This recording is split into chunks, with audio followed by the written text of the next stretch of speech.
अस्सलाम वालेकुम, मैं हूं इश्तियाक गोंदल। एक बड़ी दिलचस्प मगर काबिल तशवीश सूरत-ए-हाल लेकर आपके सामने आया हूं और 14 जुलाई को मजमूई तौर पर 4 अहम तरीन खबरें जो है ना वो सामने आई, जिनमें से 2 खबरें हिंदुस्तान के हवाले से थीं और 2 खबरें पाकिस्तान के हवाले से थीं। मजमूई तौर पर इन चारों खबरों ने मुझे ये सोचने पर मजबूर कर दिया कि क्या मौजूदा सूरत-ए-हाल में वाकई हिंदुस्तान और पाकिस्तान का आपस में कोई मुवाजना नहीं बनता, और क्या ये एक हकीकत है कि वाकई हिंदुस्तान ने पाकिस्तान को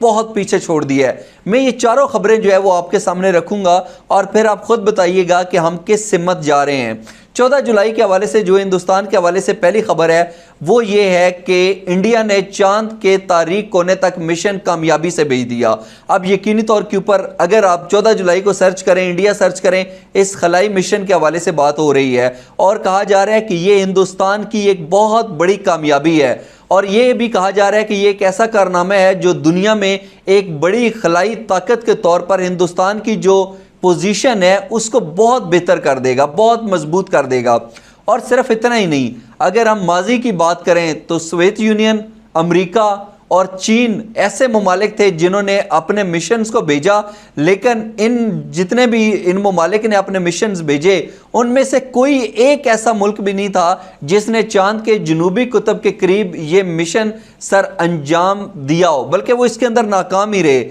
लेकिन अब जो हिंदुस्तान है वो ये कोशिश कर रहा है कि उसका जो चंद्रयान 3 है अब वो यहाँ तक पहुँचेगा, यानी तारीख जो जगह है वहाँ तक पहुँचेगा और ये अपनी मिसाल आप हिंदुस्तान का किरदार बन जाएगा। और जो खलाई मिशंस हैं जिस तरीके से दुनिया के मुख्तलिफ ममालिक भेजते हैं उसके अंदर जो हिंदुस्तान का किरदार है उसको एक काबिल मिसाल नज़र से देखा जाएगा। यकीनी तौर के ऊपर ये कोई मामूली खबर नहीं है। अब देखिए कि हिंदुस्तान खलाई मिशन के हवाले से हमसे कितना आगे जा रहा है। और जो दूसरी अहम तरीन खबर आई है इस हवाले से वो ये है कि फ़्रांस का कौमी दिन, मोदी को फ़्रांस का आला अवार्ड दिया गया। यानी कि अब फ़्रांस का आलमी दिन होता है और वहाँ पर हिंदुस्तान के जो वज़ीर आज़म है नरेंद्र मोदी, उनको उनका सिविल जो आला सिविल अवार्ड होता है वो दिया जाता है। अगर एक ही दिन के अंदर देखा जाए तो ये हिंदुस्तान की 2 बहुत बड़ी कामयाबी हैं। और होना तो ये चाहिए था कि इसके बरक्स पाकिस्तान के हवाले से जो खबरें होती वो अगर इससे बहुत अच्छे लेवल की ना होती,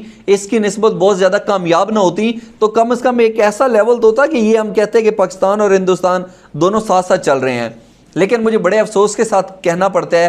कि नेशनल मीडिया और इंटरनेशनल मीडिया के हवाले से जो हिंदुस्तान के हवाले से खबरें छपी हैं 14 जुलाई को, वो मैंने आपके सामने रख दी हैं। लेकिन जो पाकिस्तान के हवाले से खबरें छपी हैं ना, आप एक दफ़ा यूं सर पकड़ के बैठ जाएंगे कि ये हम किस सिमत जा रहे हैं। पाकिस्तान के हवाले से जो पहली खबर छपी वो है कि कौम सऊदी अरब, अमारात और चीनी मदद कभी नहीं भूलेगी। ये कह रहे हैं जी पाकिस्तान के वज़ीर आज़म शहबाज शरीफ साहब। हिंदुस्तान देखे कहाँ पर जा रहा है, किस तरीके से अपने खलाई मिशंस को भेज रहा है, किस तरीके से सिविल अवार्ड्स मुख्तलिफ ममालिक से रिसीव करता जा रहा है, किस तरीके से अमेरिका के साथ एक बेहतरीन बराबरी की सतह के ऊपर जाके अपने मामलात सेटल कर रहा है, अपनी बेहतरीन सफारतकारी के ज़रिए किस तरीके से दुनिया के मुख्तलिफ ममालिक के साथ अपने तल्लुकात को बढ़ा रहा है। और हमारे जो वज़ीर आज़म है शहबाज शरीफ साहब, वो ये कह रहे हैं कि पाकिस्तान जो है ना जी, वो चीन, मुत्तहिदा अरब अमारात और जो सऊदी अरब ने हमारी मदद की है हम इसे कभी नहीं भूलेंगे। और पाकिस्तान के हवाले से जो 14 जुलाई को दूसरी खबर शाया हुई है, पब्लिश हुई है, वो ये है कि IMF से कर्ज की पहली किस्त जो है मिल गई, ज़र मुबादला के ज़खायर 14 अरब डॉलर के करीब। अब ये नहीं कि हमें जो है IMF से जो कर्ज की रकम मिल रही है वो हमारे लिए यकीनी तौर के ऊपर बहुत बड़ी खबर है, क्योंकि कहा ये जा रहा है कि अगर मुश्किल की इस घड़ी के अंदर हमारी सऊदी अरब, मुत्तहिदा अरब अमारात, चीन और IMF मदद ना करते तो पाकिस्तान खुदा न खास्ता डिफ़ॉल्ट कर सकता था, पाकिस्तान दिवालिया हो सकता था।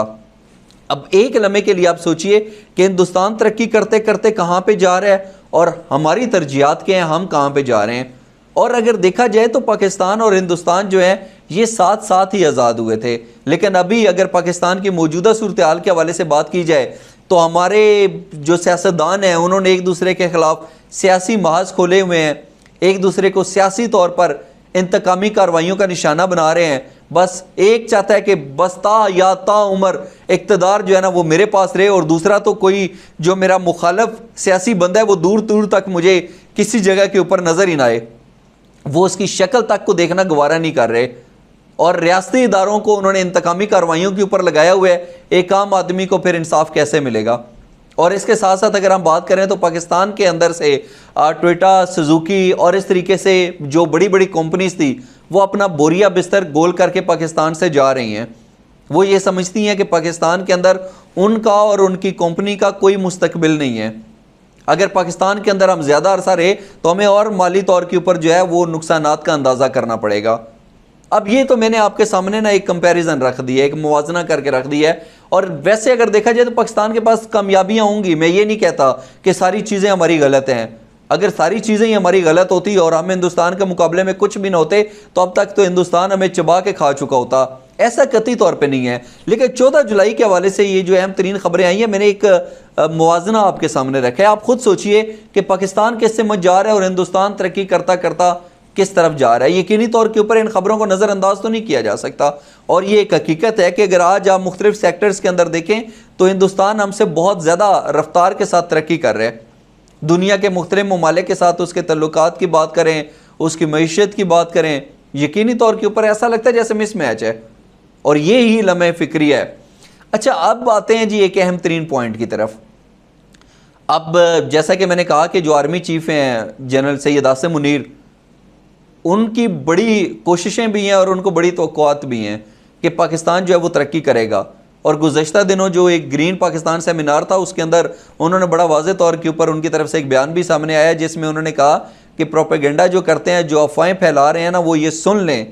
کہ پاکستان ترقی کرے گا۔ اب بظاہر دیکھا جائے تو اس کے حوالے سے کوششیں تو ہو رہی ہیں، پاکستان کو گرین بنانے کے حوالے سے جو ہے وہ بھی فوج اپنا بڑا اہم کردار ادا کر رہی ہے، لیکن یہ جو صورتحال ہے نا، اس نے ایک بہت بڑے سوال کو جنم دے دیا ہے۔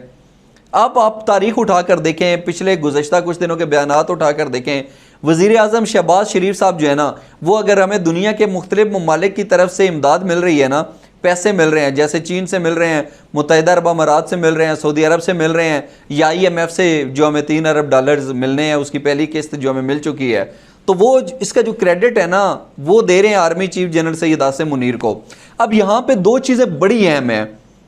اس کے حوالے سے آپ نے اپنا قیمتی جو فیڈ بیک ہے وہ بھی ضرور دینا ہے۔